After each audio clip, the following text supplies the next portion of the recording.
सिक्का के बढ़निया हो बेटी सिरहनवा ले ले हो सूती हो सिरहनवा ले ले हो सूती। अरे नीति उठी उठो बेटी बारी हो पापा के दुआरा बारी हो चाचा के दुआरा दुआरा बाहर हो बेटी लगई हो कुरा हो खेतावा लगई हो कुरा हो खेतावा।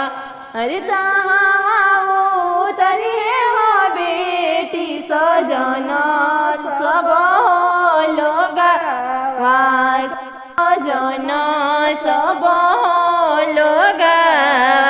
अरे कौरिया बैठे हो सीटी नहीं हर सब लोगावा। अरे कौरिया बैठे हो बेटी ससुर सब लोगावा ससुर सब लोगावा।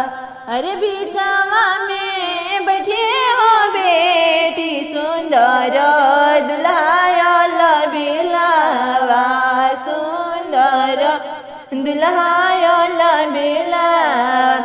अरे रोवाई तो उठे हो बेटी नहीं हर सब लोगावा नहीं हर सब लोगा।